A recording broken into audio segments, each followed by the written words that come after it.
अनुच्छेद 22 तक पढ़ लिया था। आज देखते हैं आगे शोषण के विरुद्ध अधिकार, जो कि आपको अनुच्छेद 23 और 24 में प्राप्त है। अनुच्छेद 23 यह कहता है कि मानव दुर्व्यवहार, बलात्, श्रम, और इसमें एक शब्द और है बेगारी। इसका अर्थ क्या है? पहली बात यह कि बच्चे, स्त्री, पुरुष को का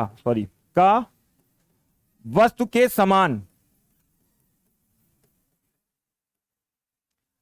क्रय विक्रय प्रतिबंधित है। मतलब मानव दुर्व्यापार क्या है? किसी भी बच्चे, किसी भी स्त्री, किसी भी पुरुष को वस्तु के समान खरीदा व बेचा नहीं जा सकता। दूसरी बात बलात् श्रम, मतलब जबरदस्ती आप उससे कार्य नहीं करा सकते। तीसरी बात बेगारी, मतलब आपसे पूरा दिन कार्य कराया गया, 2000 रुपए का काम किया और आपको मिले कितने? 100 रुपए। इस प्रकार का कोई भी आपसे कोई जबरदस्ती, ना तो राज्य ना ही कोई व्यक्ति आपसे कोई भी कार्य ले सकता है। कौन सा? ना तो मानव दुर्व्यापार कर सकता है, ना ही बलात् श्रम, और ना ही बेगारी। साथ ही साथ इसको लागू कराने के लिए संसद समय समय पर कानून बनाती रही है, जैसे बंधुआ मजदूरी अधिनियम, अनैतिक व्यापार प्रतिषेध नियम। 2 नियम है। पहला बंधुआ मजदूरी अधिनियम, दूसरा अनैतिक व्यापार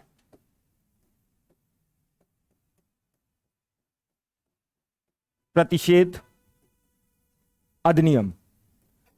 ये कानून बनाए गए हैं, मतलब ये कोई भी कार्य करेगा वह दंडनीय है। अगर आप इस प्रकार के कार्य करेंगे तो इन एक्टों के तहत जो भी आप सजा डिजर्व करेंगे वो आपको दी जाएगी। और ये किस अनुच्छेद के तहत संसद को अधिकार प्राप्त है? अनुच्छेद 35। ये बात कल मैंने आपको अस्पृश्यता अधिनियम वाले में भी बताया था कि समाज में जो भी छुआछूत है उसको दूर करने के लिए संसद समय समय पर नए कानून बना सकती है। वह अधिकार उसको कौन देता है? अनुच्छेद 35। इसी तरीके से अनुच्छेद 23 को समाज में लागू कराने के लिए समय समय पर कानून बनाए जाएंगे। वह कानून बनाने का अधिकार किसके पास है? संसद। और संसद को अधिकार किसने दिया है? ये अनुच्छेद 35 ने दिया है। इसी प्रकार बात करते हैं अनुच्छेद 24 की। तो भैया इसमें 14 वर्ष तक के बच्चों को किसी भी खान में, कारखाने में और कोई भी जोखिम भरे कार्य को करने से रोका गया है। और यह राज्य की नैतिक जिम्मेदारी बनती है। कोई भी राज्य हो, चाहे वह संघ सरकार हो, चाहे वह केंद्र सरकार हो, इस तरीके के अगर कोई भी कार्य करा रहा है तो वह कैसा है? दंडनीय अपराध है। इसके लिए उसको सजा सुनाई जा सकती है। इसको भी लागू कराने के लिए समय समय पर संसद ने क्या बनाए हैं? अधिनियम बनाए हैं। वही अनुच्छेद कौन सा? 35 का प्रयोग किसने किया? संसद ने। और इन दोनों को रेगुलेट करने के लिए समय समय पर क्या बनते रहे? कानून। तो अनुच्छेद 23, अनुच्छेद 24 ये शोषण के विरुद्ध अधिकार है, जिसमें 23 मानव दुर्व्यापार, मतलब कि व्यक्ति का क्रय विक्रय को रोकता है। बलात् श्रम, मतलब जबरदस्ती कार्य नहीं लिया जा सकता। बेगारी, मतलब आपसे 1000 रुपए का कार्य कराया जाए और 100 रुपए दिए जाए। इस प्रकार के कार्यों को रोका गया। 24 के अंतर्गत क्या कहा गया? कि 14 वर्ष तक के जो भी बालक हैं उनसे किसी भी प्रकार की खान में, कारखाने में जोखिम भरा कार्य नहीं कराया जाएगा। अगर कराया जा रहा है तो वह एक दंडनीय अपराध है। फिर आगे देखते हैं।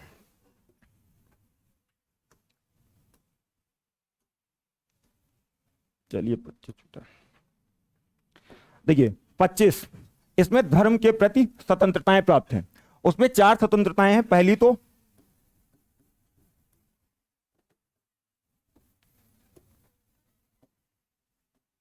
अंतःकरण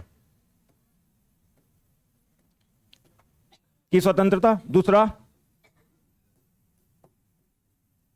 धर्म को अबाध रूप से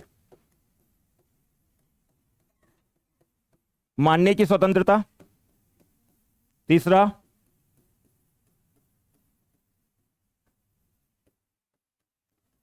आचरण करने की स्वतंत्रता, और चौथा प्रसार करने की स्वतंत्रता।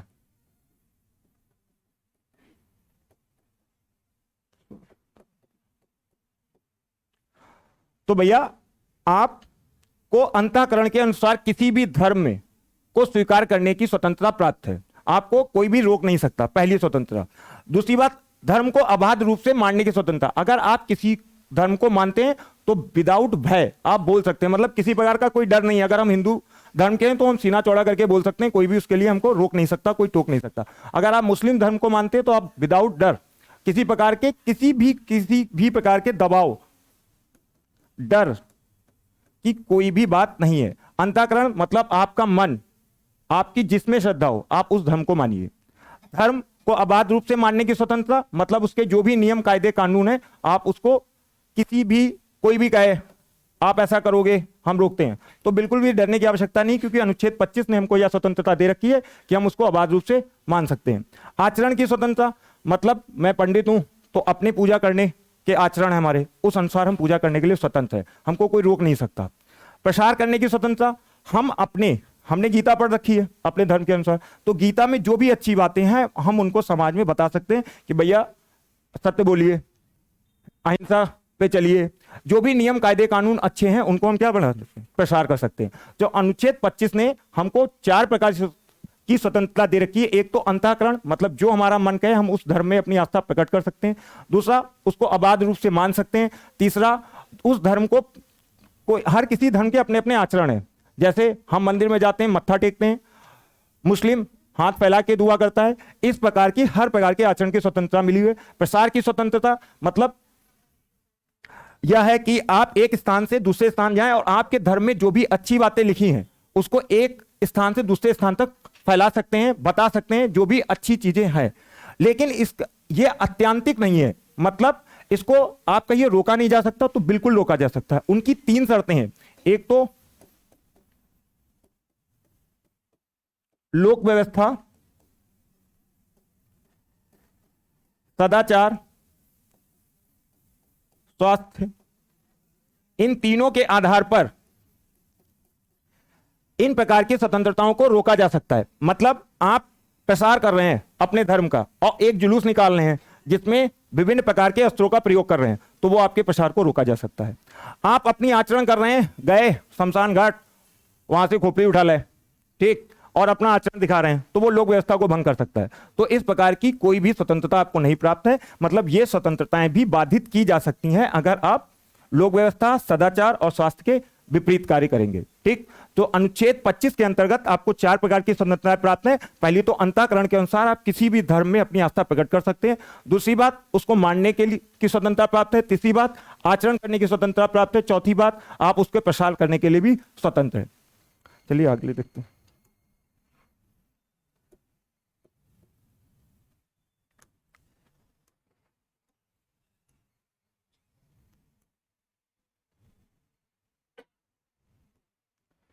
धार्मिक कार्यों के प्रबंधन की स्वतंत्रता मतलब यह किसी व्यक्ति को नहीं बल्कि व्यक्तियों के समूह को प्राप्त है।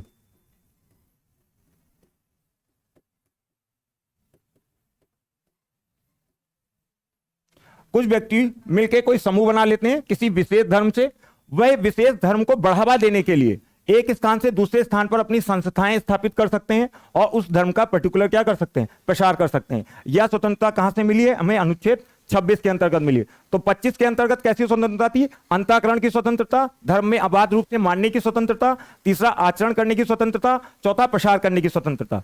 26 के अंतर्गत धार्मिक कार्यों के प्रबंधन की स्वतंत्रता मतलब आप कोई एक पर्टिकुलर व्यक्ति नहीं बल्कि व्यक्तियों का समूह मिलकर किसी भी धर्म को उत्थान के लिए और उसके प्रसार के लिए संस्था का क्या कर सकता है, निर्माण कर सकता है और एक स्थान से दूसरे स्थान तक जाकर उसका प्रसार भी कर सकता है। ये कौन सा आर्टिकल 26 के तहत हमको इस प्रकार की स्वतंत्रता प्राप्त है।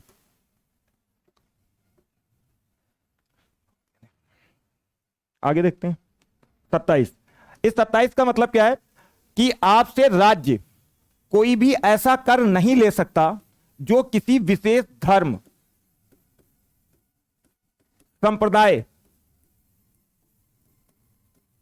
के उत्थान के लिए लगाया जाए। मतलब कल उत्तर प्रदेश की गवर्नमेंट सरकार यह नहीं कह सकती कि हर किसी को अपनी सैलरी का 2% हिस्सा देना पड़ेगा और वो हिंदू धर्म के बढ़ावे में लगाया जाएगा।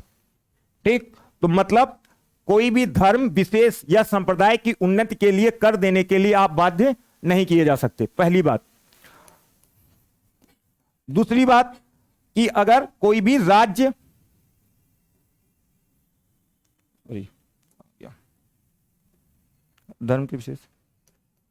धर्म विशेष संप्रदाय और हाँ ठीक, इतनी बात होगी। धर्म विशेष संप्रदाय की उन्नति के लिए कर देने के लिए बाध्य नहीं किया जा सकता, लेकिन शुल्क लिया जा सकता है। अब शुल्क का मतलब क्या है?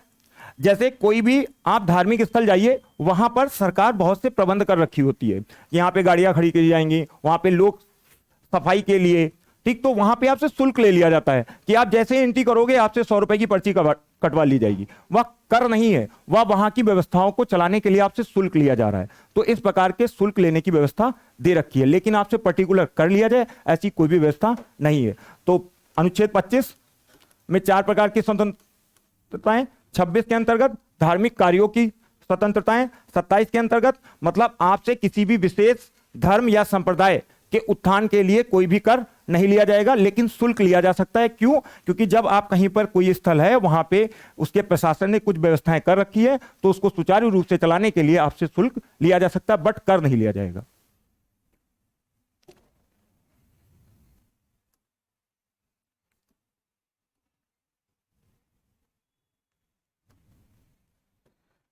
अनुच्छेद 28, राज्य निधि से पोषित संस्थान में धार्मिक शिक्षा नहीं दी जाएगी। अब बेटा राज्य निधि से 4 प्रकार की संस्थाएं बनती हैं, ठीक, 1 2 3 4। पहली संस्था वह जो राज्य द्वारा ही स्थापित की जाएगी और संचालित की जाएगी। दूसरी वह जो राज्य द्वारा प्रशासन किया जाएगा उसका, लेकिन स्थापित किसी ट्रस्ट के द्वारा होगा, ठीक। तीसरी वह जो मान्यता प्राप्त होती है राज्य से, ठीक। चौथी वह जिसमें वित्त की सहायता मिलती है राज्य के द्वारा। तो 4 प्रकार की राज्य संस्था स्थापित कर सकता है। पहली, स्थापित भी खुद करेगा, चलाएगा भी खुद। दूसरी, ट्रस्ट स्थापित करेगा पर प्रशासन कौन करेगा? राज्य। तीसरी, मान्यता प्राप्त, मतलब आप स्थापित कर लोगे बट मान्यता कौन देगा? राज्य सरकार। चौथी, वित्त की सहायता, मतलब आपने सब कुछ बना लिया लेकिन उसमें वित्त की थोड़ी बहुत फंड की आवश्यकता, वो कौन देगा? राज्य। तो ये 4 प्रकार की संस्थाएं हैं।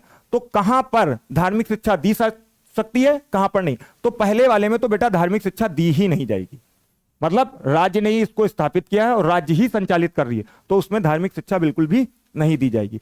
इन तीनों में धार्मिक शिक्षा दी जा सकती है, बट किसी को इंसिस्ट नहीं किया जा सकता कि आप उसको ग्रहण कीजिए। समझ रहे हो ना भैया, कि अगर राज्य निधि द्वारा स्थापित है और संचालित भी है तो उसमें किसी भी प्रकार की कोई धार्मिक शिक्षा दी ही नहीं जाएगी। इनमें दी जा सकती है, लेकिन यह हमारी इच्छा पर निर्भर करेगा कि हम उसको ग्रहण करें या ना ग्रहण करें, मतलब कोई जोर जबरदस्ती नहीं होने वाली है, ठीक। तो यह बात हो गई 28 की, ठीक। इसके आगे आते हैं।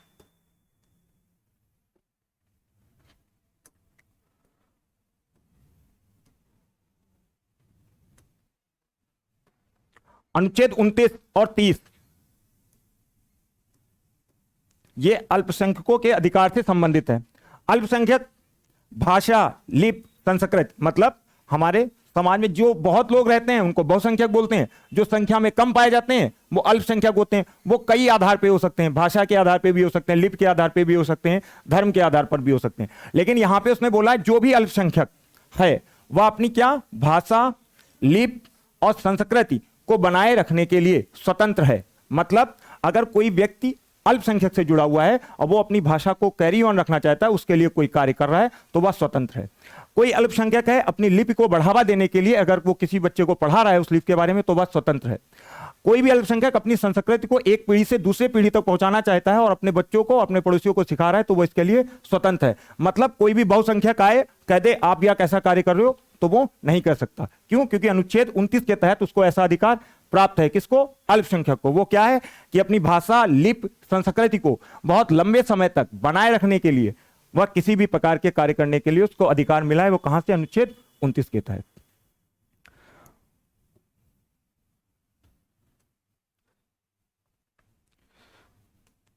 अनुच्छेद 30 देखो बेटा, यहां पे इसको पहले से ही एक्सप्लेन किया गया किस आधार पर, वो धर्म और भाषा के आधार पर जो भी क्या होंगे अल्पसंख्यक, वो किसी भी प्रकार का अपनी रुचि का शिक्षण संस्था खोल सकते हैं और उसका प्रशासन भी कर सकते हैं। समझ लो भैया, 29 के अंतर्गत क्या था, अल्पसंख्यक थे, वहां पे ऐसा कोई भी बात नहीं बताई गई थी वो किस आधार पर अल्पसंख्यक हैं। सीधी बात कही थी जो भी अल्पसंख्यक वो किसी भी आधार पे हो उनको अपनी भाषा लिपि संस्कृत बनाने का अधिकार मिला हुआ था। जबकि 30 कहता है कि धर्म और भाषा के आधार पर जो भी अल्पसंख्यक हैं उनको अपनी रुचि के अनुसार किसी भी प्रकार के संस्थान, शिक्षण संस्था हो सकता है या कोई भी संस्थान हो सकता है, उसको खोल सकता है, उसका प्रशासन कर सकता है। यह किसके अंतर्गत अधिकार उसको प्राप्त है, 30 के अंतर्गत।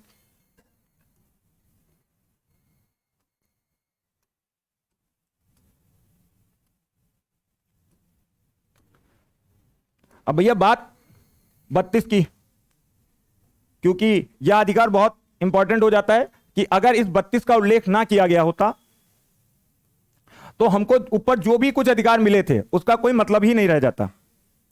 इसी अधिकार को डॉक्टर भीमराव अंबेडकर ने क्या कहा है, संविधान की आत्मा। कल मैंने आपको बताया था किसी आर्टिकल को रीढ़ की हड्डी बोला गया था, वो कौन सा था, आर्टिकल 19। ठीक, तो संवैधानिक उपचारों का अधिकार का मतलब यह है कि पहले जितने भी आपको अधिकार बताए गए या फिर फंडामेंटल राइट जो आपको किसने दिए हैं, मूल अधिकार आपके संविधान ने दे रखे हैं, अगर कोई व्यक्ति उसका हनन करता है, आपके उस फंडामेंटल राइट को छीनता है, तो जाहिर सी बात है किसी व्यक्ति को बैठालना होगा ना जो हमको दिला सके, तभी तो उसको देने का फायदा है, अदरवाइज कोई मतलब ही नहीं। हमने आपको कह दिया कि भैया ऐसा है ना, ये चीज आपकी है, ठीक, आपको साथ में ये भी तो बताएं कि अगर कोई यहां पे आएगा तो आप मेरे पास आना, हम आपको ये दिलवाएंगे। ऐसी भी तो व्यवस्था होनी चाहिए। तो ये व्यवस्था कहां की गई, 32 में। इसमें समय किसको दिया गया, सुप्रीम कोर्ट को। अब आप खुद सोचो, आपको किसी के प्रति मुकदमा करना है या कुछ भी करना है, क्या डायरेक्ट सुप्रीम कोर्ट जा सकते हो, नहीं जा सकते। अपीलों का एक बहुत लंबा चक्कर जाना पड़ेगा तब सुप्रीम कोर्ट पहुंच जाओगे। लेकिन फंडामेंटल राइट का हनन होने पर हम सीधे कहां जा सकते हैं, सुप्रीम कोर्ट। सुप्रीम कोर्ट अपनी इन पावरों का प्रयोग करते हुए विभिन्न प्रकार की रिटें जारी करता है। पहली बंदी प्रत्यक्षीकरण, दूसरी परमादेश, तीसरी प्रतिषेध, चौथी अधिकारपेक्षा एंड लास्ट उत्प्रेक्षा। अब देखिए इन रिटों में होता क्या है, जैसे पहली बंदी प्रत्यक्षीकरण, मतलब किसी व्यक्ति को हिरासत में ले लिया गया, अब उसको बंद कर लिया गया, अब उसके घर वाले परेशान हैं कि भैया 24 घंटे हो गए हैं, हमको उसका पता ही नहीं है, तो वो कहां जाएगा, कोर्ट। कोर्ट क्या जारी करेगा, ये वाली रिट ये जारी करेगा, उस व्यक्ति को अपने समक्ष बुलाएगा खड़े होके, फिर इसको गिरफ्तारी या उसको नजरबंद रखने के कारणों का पता लगाएगा। अगर वो कारण उचित हैं तब फिर वो कैरी ऑन, अदरवाइज चलो भैया छोड़ो, इसको घर जाने दो। ठीक, शो मी द बॉडी, इसका अर्थ यही होता है कि जहां बॉडी है उसको मेरे सामने प्रत्यक्ष क्या कीजिए, पेश कीजिए। ठीक, तो पहली बात, पहली रिट का अर्थ क्या है, बंदी प्रत्यक्षीकरण, मतलब जब कोई व्यक्ति हिरासत में ले लिया जाता है तो वह किन कारणों के कारण बंदी बनाया गया है, यह कारण जानेगा। अगर वह उचित है तो वो बंदी बना रहेगा, अदरवाइज उसको क्या मिल जाएगी, छूट मिल जाएगी, आप घर जाइए। दूसरी क्या है, परमादेश। परमादेश न्यायालय आदेश देगा, किसे, जो लोक पद पर व्यक्ति बैठे हुए हैं, जब वे अपने लोक कर्तव्यों का पालन सही तरीके से नहीं कर रहे होंगे। मतलब कोई भी सरकारी व्यक्ति, कोई भी न्यायालय, कोई भी न्यायिक, कोई भी नगर निगम, कोई भी ऐसा कार्य करें जो लोक कर्तव्य के क्या हो, अपोजिट हो, तो न्यायालय उसको आदेश देगा कि भैया ऐसा काम छोड़ दो, यह कार्य सही नहीं है, आप इस तरीके के कार्य कीजिए जो लोक कर्तव्य के लिए बने हुए हैं। ठीक, तो पहली क्या है, बंदी प्रत्यक्षीकरण, जिसका अर्थ होता है शो मी द बॉडी।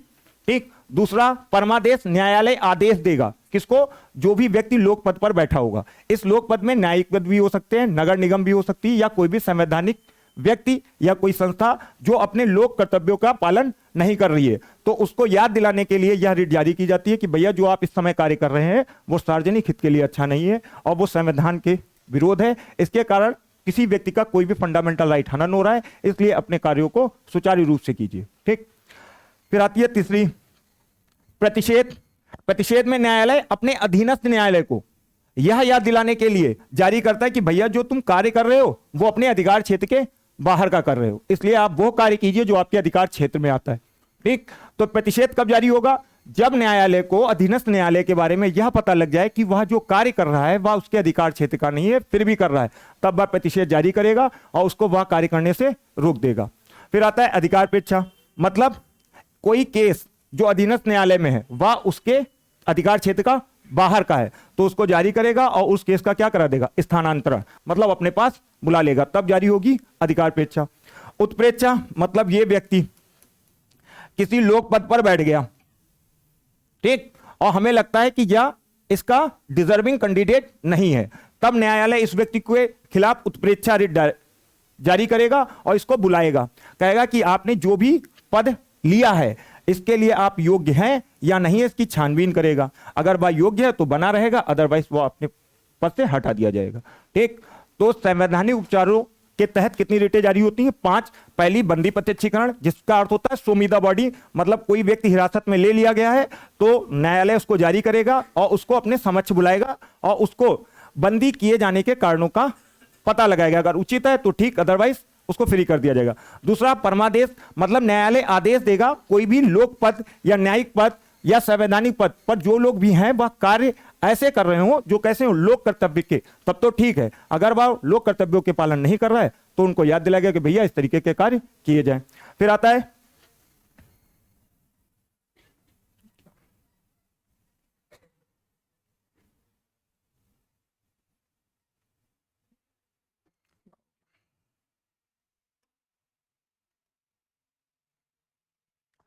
चलिए भैया पहले तब तक रिवीजन कीजिए। अनुच्छेद 1 में क्या बताया गया? अनुच्छेद 1 में क्या बताया गया था? भारत राज्यों का संघ है। अनुच्छेद 2 में बताया गया कि जब भी संसद कोई भी मूल विधि बना के क्या कर सकती है, जो ऐसा क्षेत्र है जो भारत के बाहर का है या फिर भारत में तो है बट उसको राज्य का दर्जा नहीं दिया गया है, तो संसद बिल बनाकर उसको राज्य बना सकती थी। ठीक, तो बंदी प्रत्यक्षीकरण की बेटा बात हो गई, परमादेश की बात हो गई। प्रतिषेध में जब न्यायालय क्या करता है? अधीनस्थ न्यायालय के खिलाफ जारी करता है और वह यह याद दिलाता है कि आप जो भी कार्य कर रहे हैं वह आपके अधिकार क्षेत्र का नहीं है। अधिकारपेक्षा के कब जारी करता है? जब उसके पास उसको लग जाए कि यह उसके अधिकार क्षेत्र का बाहर है, उसको केस को कहां बुला लेगा? अपने पास। उत्प्रेक्षा, जब किसी लोक पद पे कोई भी व्यक्ति बैठा हो और उसे लगे कि वह उसको अवैध रूप से हथिया लिया है या पा गया है, ठीक, तब यह उस व्यक्ति के खिलाफ जारी किया जाएगा। वो न्यायालय के सम्मुख पेश होगा और अपने इस पद पर बैठे जाने को योग्य और अयोग्य के आधार पर अपनी बात रखेगा। अगर वह योग्य पाया जाता है तो अपने पद पर बना रहेगा, अगर अयोग्य पाया जाता है तो वह अपने पद से हटा दिया जाएगा।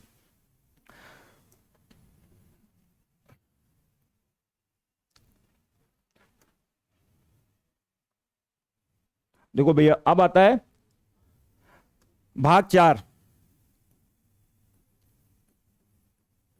जिसमें किसकी बात है? नीति निदेशक तत्व, जिसको बोलते हैं DPSP। अब ये कहां से लिए गए हैं भारत में? आयरलैंड से, और आयरलैंड ने भी कहीं से लिए थे, वो कहां से? स्पेन से। ठीक, तो पहली बात, संविधान के किस भाग में? चौथे भाग में।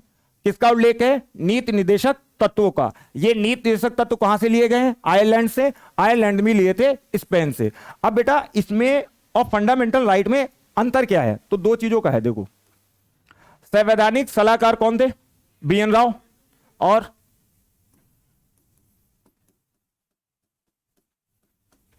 BN राव ने कहा था कि जो भी भारतीयों को अधिकार दिए जाएं वो दो प्रकार के होने चाहिए। एक होने चाहिए वाद योग्य और एक होने चाहिए गैर वाद योग्य। वाद योग्य का मतलब जिनको लागू कराने के लिए आप कहां जा सकें? कोर्ट। और गैर वाद योग्य का मतलब जिनको लागू कराने के लिए आप कोर्ट नहीं जा सकते। ठीक, जब संविधान बना तो इसके अंतर्गत कौन आ गए? Fundamental right. इसके अंदर कौन आ गए? DPSP। ठीक है भैया, तो BN राव और सप्रभु जी जो उन्होंने भी यही बात कही थी कि मूल अधिकारों को दो में बांट देना चाहिए, एक वाद योग्य एक गैर वाद योग्य। मतलब कुछ ऐसे अधिकार होने चाहिए जो कंपलसरी हैं, जो एज ए सिटीजन होने के नाते हमको मिलने ही चाहिए, उनको किस में रखना चाहिए था? वाद योग्य में। और कुछ के साथ साझा किया जा सकता था, उनको किस में रखा गया? गैर वाद योग्य। एक बात और समझ लीजिए, देखिए जब फंडामेंटल राइट की बात होती है और एक बात होती है डीपीएसपी की, तो जब संविधान सभा किसको निर्माण कर रही थी? संविधान का। वो यह सोच के निर्माण कर रही थी कि जब भी हमारे देशवासी अपने लिए कानून बनाएंगे या राज्य सरकारें कार्य करेंगी तो किन मूलभूत चीजों का होना उनकी नीतियों में आवश्यक है। ठीक, तो वो कौन सी थी? नीति निर्देशक तत्व। फिर दिमाग में यह क्वेश्चन उठता है कि भैया जब इतनी ज्यादा इंपॉर्टेंट थी तो इनको वाद योग्य क्यों नहीं बनाया? ठीक, स्वाभाविक सी बात है। तो बेटा देखो, जब फंडामेंटल राइट की बात आती है तो इसके द्वारा राजनीतिक लोकतंत्र की स्थापना होती है। जब डीपीएसपी की बात आती है तो समाजवादी समाज तथा आर्थिक लोक कल्याणकारी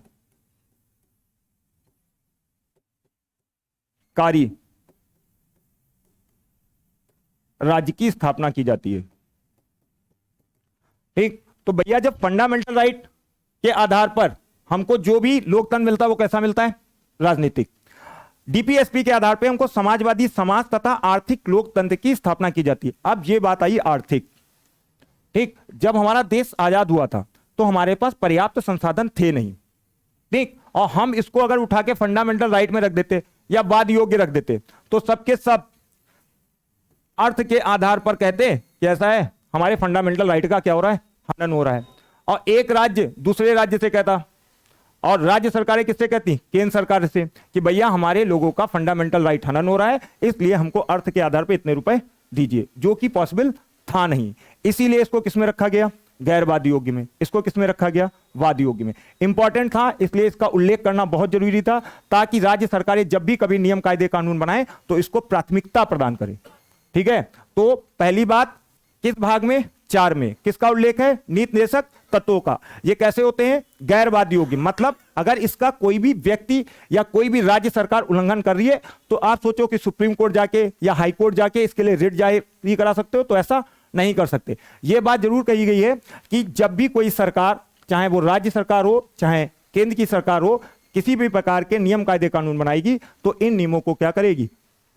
प्राथमिकता देगी, क्योंकि हमको किस प्रकार के समाज की स्थापना करनी है? लोक कल्याणकारी राज्य की स्थापना की। और एक बात और भैया, ये बात पूछ ली जाती है, जैसे 1935 भारत शासन अधिनियम सबसे पहले ये बना, उसके बाद संविधान बना था। तो बेटा 1935 का भारत शासन अधिनियम जब बना था तब उसमें फंडामेंटल राइट का तो कोई भी जिक्र था नहीं, लेकिन राज्य के नीति निर्देशक तत्वों का उल्लेख था। उसका नाम था अनुदेश प्रपत्र के रूप से। किस नाम से उल्लेखित था? अनुदेश प्रपत्र। तो आपसे अगर पूछा जाए, कभी कभार स्टेटमेंट में पूछ लिया जाता है निम्न में से कौन सा कथन सही है, तो आप इस बात को ध्यान रखिएगा कि भारत शासन अधिनियम में नीति निर्देशक तत्वों को अनुदेश प्रपत्र के रूप में उल्लेखित किया गया था, जबकि फंडामेंटल राइट का वहां पर कोई भी जिक्र नहीं किया गया था। ठीक, और एक बात, फंडामेंटल राइट और डीपीएसपी प्रकृति के आधार पर ये कैसे होते हैं? नकारात्मक। ये कैसे होते हैं? सकारात्मक। क्यों? क्योंकि ये राज्य की शक्ति का हनन करता है, रोकता है उसको कार्य करने से कि ऐसा कार्य नहीं करोगे, जबकि यह कहता है कि आप इस प्रकार के कार्य करेंगे तो हम लोक कल्याणकारी राज्य की स्थापना कर सकते हैं। ठीक, तो प्रकृति के आधार पर ये कैसे हैं? नकारात्मक। ये कैसे हैं? सकारात्मक। ठीक, अब आते हैं इनके आर्टिकल में। तो 36 के अंतर्गत बेटा राज्य की परिभाषा, वही परिभाषा जो अनुच्छेद 12 में दी गई थी, वही परिभाषा यहां पर है। ठीक, तो इसमें हमें कुछ बताने की आवश्यकता नहीं, क्योंकि ये कल बात मैं आपको एक्सप्लेन कर चुका हूं। फिर आते हैं, अब देखो यही बात यहां पर भी कही गई है। 37 अनुच्छेद 37 ने बोला है कि ऐसा है कि ये जो नीति निर्देशक तत्व हैं परिवर्तनीय नहीं है, मतलब वाद योग्य नहीं है। आप ऐसा नहीं है किसी ने डीपीएसपी का उल्लंघन कर दिया आप सुप्रीम कोर्ट चले जाइए और कोर्ट आपको उसकी पूर्ति कराएगा, ऐसी कोई भी व्यवस्था नहीं है। लेकिन उसने साफ साफ कहा है कि नीति निर्माण में राज्य इन्हें क्या करेगा, शामिल करेगा, प्राथमिकता प्रदान करेगा। तो 36 के अंतर्गत क्या है, राज्य की परिभाषा किसके लिए, भाग 4 के लिए। 37 के अंतर्गत क्या है कि नीति निर्देशक तत्व वाद योग्य नहीं है, लेकिन राज्य नीति निर्माण में इन्हें क्या करेगा, शामिल करेगा। अब बात करते हैं 38 की। कहां गया, देखो 38 हो गया, 39 हो गया। ये दोनों ऐसे अनुच्छेद हैं जिनको अगर इंप्लीमेंट किया जाए तो हम राज्य को लोक कल्याणकारी राज्य बना सकते हैं। कैसे, पहले यहां से समझ लेते फिर वहां पे आते हैं। 38 के अंतर्गत अब आप खुद बताओ, पूरे संविधान में राजनीतिक, आर्थिक और सामाजिक न्याय की बात कहां पर की गई, प्रस्तावना में की गई। लेकिन कोई एक इकलौता आर्टिकल जो इसकी बात करता है वो है 38। प्रस्तावना में बात की गई लेकिन बेटा वो किसी आर्टिकल के तहत नहीं की गई। लेकिन अगर हम किसी अनुच्छेद के जरिए पूछें किसमें इसकी बात की गई तो वो है 38। ठीक, अब एक बात बताओ, अगर हमको लोक कल्याणकारी राज्य की स्थापना करनी है तो वहां पे आर्थिक न्याय मिलना चाहिए, सामाजिक न्याय मिलना चाहिए और राजनीतिक न्याय भी मिलना चाहिए। अब ये तीनों न्याय अगर मिलेंगे तो वहां पे क्या होगी, असमानता क्या होगी, कम होगी। क्लियर है कि नहीं भैया, जहां पे असमानता कम होगी वहीं पे तो आर्थिक न्याय मिलेगा, वहीं पे तो सामाजिक न्याय मिलेगा, वहीं पे तो राजनीतिक न्याय मिलेगा। तो 38 के दो पार्ट हैं, एक भाग 1 है, एक भाग 2 है। भाग 1 ये कहता है कि लोक कल्याणकारी राज्य की स्थापना करने के लिए प्रत्येक राज्य को 38 या निर्देश देता है कि लोक अभिवृद्धि की वृद्धि के लिए आपको राजनीतिक, आर्थिक और सामाजिक न्याय की स्थापना करनी पड़ेगी। जबकि भाग 2 कहता है कि इन्हीं को प्राप्त करने के लिए आपको असमानताओं को क्या करना पड़ेगा, कम करना पड़ेगा। क्लियर है भैया। तो 38 के अंतर्गत 2 भाग हैं। पहले में क्या है, राजनीतिक, आर्थिक और सामाजिक न्याय।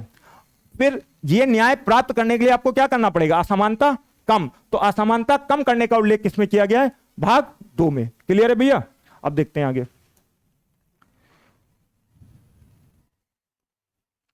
देखो यही बात है,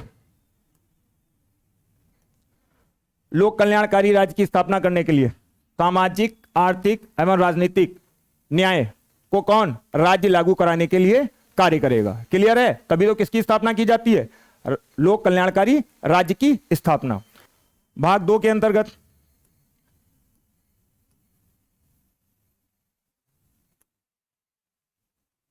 उसको करने के लिए किसकी, आय, प्रशिक्षण, सुविधा एवं अवसर की असमानता को क्या करेगा, कम करेगा। वही तो बात है। पहले के अंतर्गत क्या है, हर प्रकार के न्याय, दूसरे में क्या करना है, उस न्याय को दिलाने के लिए असमानता को क्या करना पड़ेगा, कम करना पड़ेगा। और बेटा ये एक दिन में कम नहीं हो सकता, इसीलिए सरकार को निर्देश दिया गया है। ठीक, इसीलिए ये फंडामेंटल राइट में नहीं है। अगर फंडामेंटल राइट में होता तो कहते भैया ऐसा है, हमारे पड़ोसी को मिल गई, हमको नहीं मिली है, हम चले गए फंडामेंटल राइट के आधार पे। ठीक, तो इस आधार पे तो दिन पे दिन केस बढ़ते और इसका पूर्ति राज्य कोई भी कर नहीं सकती थी। इसलिए राज्य से उम्मीद की गई कि आप जब भी कोई कार्य करेंगे तो इन बातों को क्या रखेंगे, ध्यान रखेंगे। ठीक, तो 36 के अंतर्गत क्या था, राज्य की परिभाषा। 37 के अंतर्गत क्या है, वह परिवर्तनीय क्या है, नहीं है, मतलब वाद योग्य नहीं है। दूसरा, शासन जब भी चलाने के लिए नीति निर्माण का क्या किया जाएगा, बनाई जाएंगी तो किसका ध्यान रखा जाएगा, नीति निर्देशक तत्वों का। 38 के अंतर्गत क्या बात करी गई, लोक कल्याणकारी राज्य की स्थापना करनी है। अब उसकी स्थापना करने के लिए 3 प्रकार के न्याय मिलने चाहिए। वो कौन सा है, सामाजिक, आर्थिक, राजनीतिक। अब इन तीनों प्रकार के न्याय को मिलने के लिए क्या होना चाहिए, असमानता कम होनी चाहिए। ये बात हो गई इसके भाग 1, इसके भाग 2 की। ठीक, अब बात करते हैं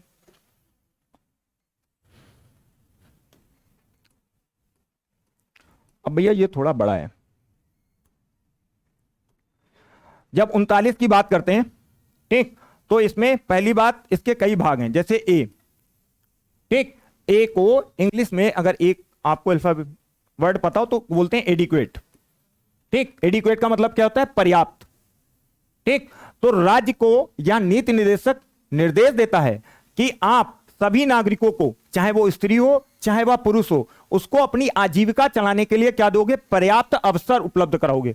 मतलब अब किसी को आजीविका चलाने मतलब रोटी कपड़ा जैसी बेसिक चीजें, भैया जो भी व्यक्ति हमारे देश का नागरिक है तो यह सरकार की ड्यूटी बनती है कि उसको रोटी, कपड़ा, मकान वह पा सके। ऐसी बेसिक चीजों के लिए वो क्या करे, उसको पर्याप्त अवसर उपलब्ध कराएगा। तो पहला क्या कहता है, ए से क्या है, एडिक्वेट। एडिक्वेट का मतलब क्या है, पर्याप्त। पर्याप्त मतलब सभी नागरिकों, मतलब स्त्री और पुरुष को आजीविका चलाने के लिए क्या मिलने चाहिए, पर्याप्त अवसर मिलने चाहिए, पहली बात। फिर बी आता है, बी का मतलब भौतिक संसाधन।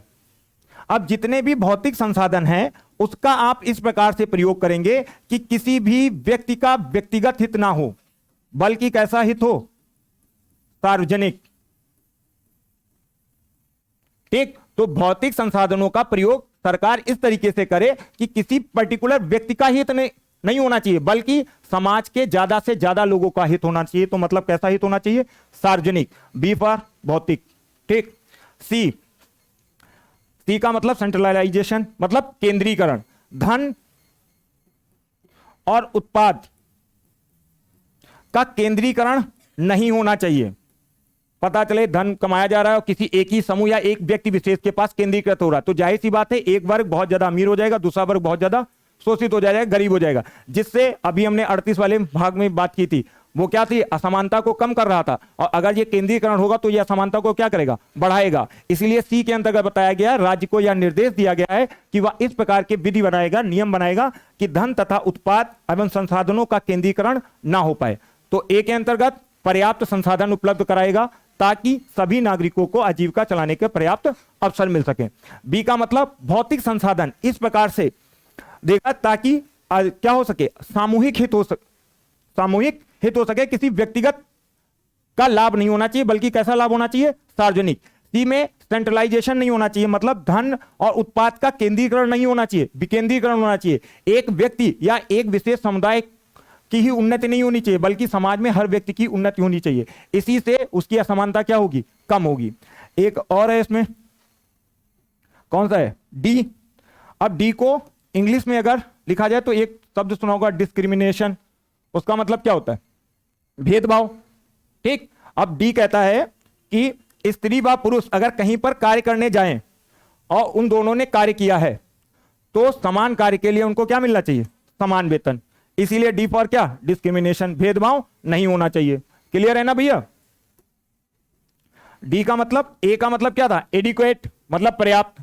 बी का मतलब भौतिक संसाधनों का इस प्रकार से प्रयोग करेंगे कि सार्वजनिक हित हो सके या सामूहिक हित हो सके। सी का मतलब सेंट्रलाइजेशन, मतलब धन एवं उत्पाद का केंद्रीकरण नहीं होना चाहिए, विकेंद्रीकरण होना चाहिए, सबके पास वो पहुंच सके। डी का मतलब डिस्क्रिमिनेशन नहीं होना चाहिए, किसके मध्य, स्त्री और पुरुष के मध्य। मतलब स्त्री अगर 5 घंटे कार्य करे, पुरुष अगर 5 घंटे कार्य करे, तो अगर 200 रुपए हैं तो दोनों को 200 रुपए ही मिलने चाहिए। ठीक।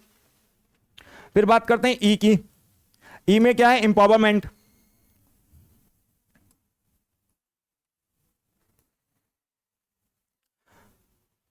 देखो, ई का मतलब है स्त्री एवं पुरुषों के स्वास्थ्य एवं शक्ति तथा बालकों की सुकुमार अवस्था बनी रहे। मतलब कोई व्यक्ति आपके समाज में, चाहे स्त्री हो चाहे पुरुष हो, वो गरीबी होने के कारण इस प्रकार का कार्य करने के लिए, या कोई उनसे इस प्रकार का कार्य ना कराए जो कि उनके शारीरिक बल के खिलाफ हो। समझ रहे हो ना, इसीलिए बोला गया इंपावरमेंट। इंपावरमेंट का मतलब क्या होता है, सशक्तिकरण। ठीक। तो राज्य इस प्रकार का ध्यान रखता है कि स्त्री हो चाहे पुरुष हो, उनका शोषण नहीं होना चाहिए। ठीक। हमको मतलब काम की नीड है, इनको भी है, इनको भी है। और एक यहां पे व्यक्ति है, उसको ये पता लग जाए कि भैया इनको जरूरत है काम की, अब इनसे वो ऐसे कार्य ना करा ले जो इनके शरीर के बिल्कुल भी डाइजेस्टेबल नहीं है। मतलब ये बहुत दुबले हैं, मतलब मान लिया 20 किलो इनका, 40 किलो वजन है। ठीक। मतलब कुपोषण के शिकार हैं। ठीक। लेकिन इनको समस्या है, काम तो करना ही है, तो इनको इनकी क्षमता के अनुसार कार्य मिले। ऐसा ना हो कि अब इनसे वो कह दे कि यहां पे ऐसा है जी 500 किलो वजन है, इसको उठाइए। ठीक। तो इस प्रकार का राज्य ध्यान रखेगा कि किसी भी स्त्री व पुरुष का इस आधार पर शोषण ना हो सके, क्योंकि वह समाज में दबा कुचला है। ठीक। एफ के अंतर्गत बालकों के स्वास्थ्य एवं विकास के लिए सुविधाएं एवं अवसर उपलब्ध कराने की जिम्मेदारी किसकी है, राज्य की। ठीक। तो अब सुनो भैया फिर से, 39 के अंतर्गत जो भी बातें की गई हैं उसमें ए है, बी है, सी है, डी है, ई है और एफ है। ठीक, तो ए के अंतर्गत बेटा पर्याप्त अवसर उपलब्ध कराने की जिम्मेदारी किसकी है? राज्य की, ताकि हर किसी को अपनी आजीविका चला सके। बी के अंतर्गत भौतिक संसाधनों का इस प्रकार से प्रयोग किया जाएगा ताकि लोगों में सार्वजनिक हित हो सके। ठीक, सी के मतलब सेंट्रलाइजेशन नहीं होना चाहिए, मतलब धन और उत्पाद का एक ही जगह पे केंद्रीकरण नहीं होना चाहिए बल्कि विकेंद्रीकरण होना चाहिए। डी का मतलब डिस्क्रिमिनेशन नहीं होना चाहिए, मतलब स्त्री और पुरुष अगर कार्य कर रहे हैं किसी समय के लिए करें तो समान कार्य के लिए उनको समान वेतन मिलना चाहिए। ई का मतलब क्या होता है? एम्पावरमेंट, मतलब स्त्री और पुरुष का शोषण नहीं होना चाहिए। ठीक, एफ का मतलब फ्रीडम, बालकों के स्वास्थ्य एवं विकास के लिए सुविधाएं और अवसर उपलब्ध कराने की नैतिक जिम्मेदारी किसकी है? राज्य की। चलिए, और भैया ये इंपॉर्टेंट बन जाता है 39 से, और एक बात ध्यान रखना, ये कैपिटल ए लिख के आएगा। ठीक, ऊपर पढ़ा था हमने क्या 39 से, ये लिखा है कैपिटल ए। ठीक, इसके अंतर्गत समान न्याय एवं निःशुल्क विधिक सहायता, मतलब प्रत्येक राज्य ऐसी व्यवस्था करेगा कि कोई गरीब है वो तो प्रोसिक्यूटर कर नहीं सकता, मतलब लॉयर कर नहीं सकता, ठीक, उसकी फीस दे नहीं सकता, अब उसका कोई भी मुकदमा हो गया, अब वो वकील तो कर नहीं पाएगा, तो न्याय से वंचित हो जाएगा। तो राज्य की यह जिम्मेदारी बनता है कि उस गरीब तबके के लिए समान न्याय एवं निःशुल्क विधिक सहायता उपलब्ध कराएगा। क्लियर है? अब बेटा ये किसके अंतर्गत दिया गया है? 39A, और 39A क्या है? डीपीएसपी। आप खुद सोचो, अगर इसको फंडामेंटल राइट के अंदर डाल दिया गया होता, ठीक, बहुत बड़ा आदमी भी होता, ठीक, और हमें करना पड़ता कोई वकील, हम कहते हैं ऐसा है ना फंडामेंटल राइट है, सरकार हमको वकील दे, ठीक, अब फिर सरकार तो सबके वकील कराती, ठीक, प्राइवेट वकील तो खत्म ही हो जाते, और सरकार केवल और केवल एक ही काम करा पाती, वो क्या? केस लड़वा पाती। इसीलिए आपकी ये नैतिक जिम्मेदारी बनती है कि आप ऐसी व्यवस्था करेंगे। इसमें समय समय पर अपने नियम कायदे कानून लगा के राज्य सरकार इसको इंप्लीमेंट कर देती है। वो ये भी कह सकती है कि आप जब बीपीएल कार्ड धारक होंगे तब हम आपको ऐसी सुविधा देंगे, ठीक, आप अंत्योदय कार्ड धारक होंगे तब हम आपको ऐसी सुविधा देंगे, सो दैट इन रियलिटी में वो बंदा इस प्रकार की सहायता पा सके जो डिजर्विंग कैंडिडेट है। इसीलिए इसको डीपीएसपी में रखा गया। अगर इसको फंडामेंटल राइट के अंदर डाल दिया जाता तब फिर भैया हर कोई व्यक्ति वकील नहीं करता, तब सरकार के ऊपर ही जाते, देखो मेरे खिलाफ ये केस लग गया है, चोर भी इवन जाता, ठीक, कहता भैया हमारा फंडामेंटल राइट है और आप इसका प्रयोग कीजिए, हमको वकील दिलाइए। ठीक, इसीलिए डीपीएसपी को किसमें रखा गया है? गैर वादी योग्य में। ठीक,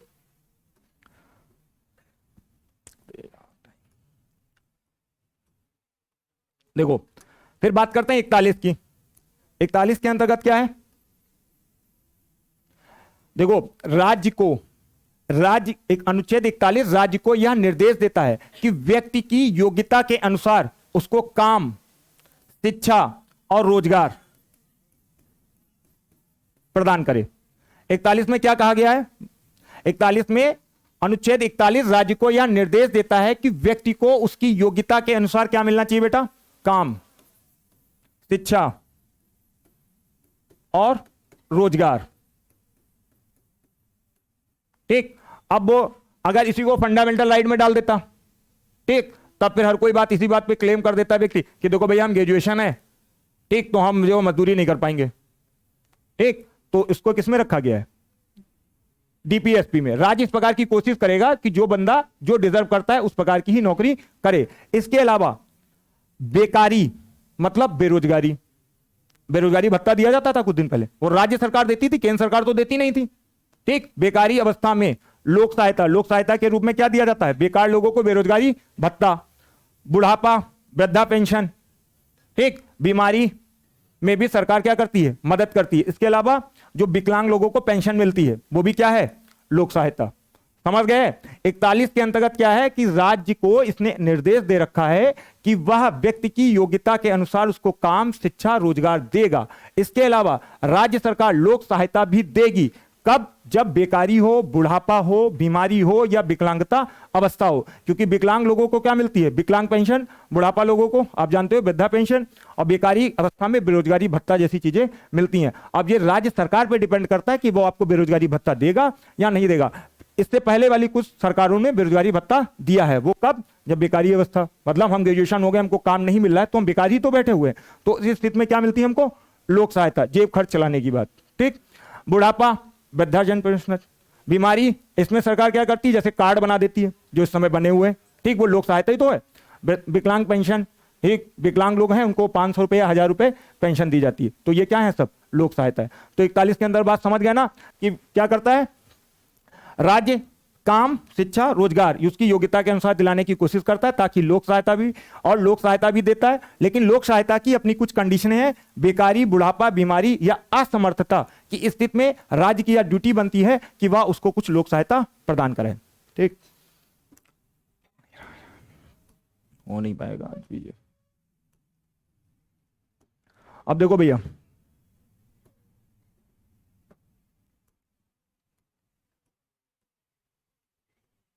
बयालीस, अभी देखो 41 में उसने क्या दिलाया हमको, रोजगार।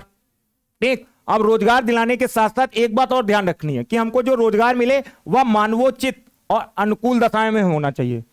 मतलब ऐसी जगह पे काम दिलाओ जहां पे मानव कार्य कर सकते हैं। ठीक, ऐसी जगह पे नहीं जो हमारी क्षमता के बाहर हो। इस प्रकार की जिम्मेदारी किसकी बनती है, राज्य की। और साथ ही साथ जहां पे स्त्रियां कार्य कर रही है वहां पे प्रसूति सहायता जैसे केंद्र और उनकी स्थापना की जाए ताकि उनको काम करने में अनकंफर्टेबल ना हो। क्लियर है भैया। तो 41 के अंतर्गत क्या दिया गया, काम, शिक्षा, रोजगार। दूसरे में इसका ध्यान रखा गया कि जो भी आपको रोजगार दिया जा रहा है वो कैसे होने चाहिए, अनुकूल एवं मानवोचित दशाओं में होना चाहिए। कि हमसे जहां कार्य लिया जा रहा है वो मानवोचित दशाओं में लिया जाए जहां पे मानव कार्य कर सके। और साथ ही साथ जहां पे कार्य लिया जा रहा है वहां पे क्या, स्त्रियों की प्रसूति सहायता भी होनी चाहिए। ठीक, हो नहीं पाएगा क्या।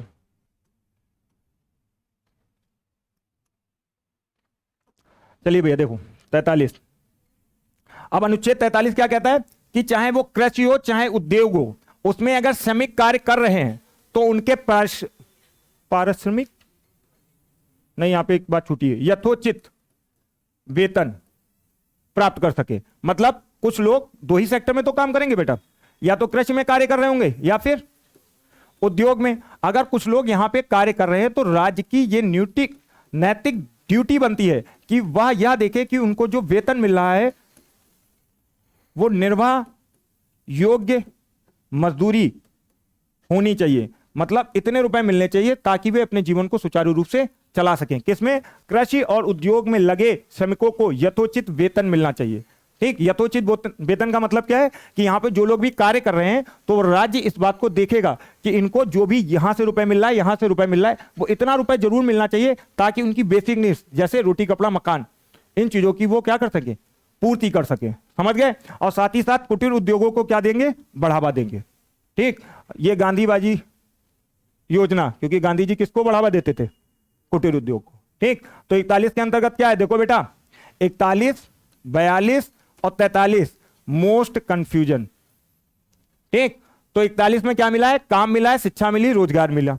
ठीक, तो 42 में इस बात को कहा गया कि भैया देखो हमको काम, शिक्षा, रोजगार तो दिला रहे हो, बट एक बात को ध्यान रखना कि जहां दिला रहे हो वो वहां पे मानवोचित दशाएं होनी चाहिए। ठीक, फिर 43 के अंतर्गत कहा गया कि चलो दिला तो दिया है बट इस बात का ध्यान रखना कि हमको जो वेतन देना वो इतना जरूर हो कि हम अपने जीवन का गुजारा कर सके। ठीक, तो 41 के अंदर काम मिला। 42 के अंतर्गत यह बात कही गई कि भैया क्या होना चाहिए, मानवोचित दशाएं होनी चाहिए। 43 के अंदर यह बात कह दी, चलो दशाएं भी दे दी, तो इस बात का भी ध्यान रखिएगा कि जो मजदूरी दी जाए वह इतनी होनी चाहिए जो निर्वाह योग्य होनी चाहिए। ठीक, ये बात 43 की हो गई। और भैया इसमें देखो उद्योग, फिर इसको दो भाग हैं, 43 का 1 और 43 का 2। 43 1 और 2 के अंतर्गत क्या है, देखो आप जैसे कहीं पर कोई फैक्ट्री खुली है बेटा, ठीक, उसमें 100 कर्मचारी कार्य कर रहे हैं। ठीक, इनकी ड्यूटी का टाइम, इनके लंच का टाइम, इनको कितनी पेंशन मिलेगी, तो यहां पे इसकी एक कमेटी निर्धारित करी जाएगी, वही तो करेगी।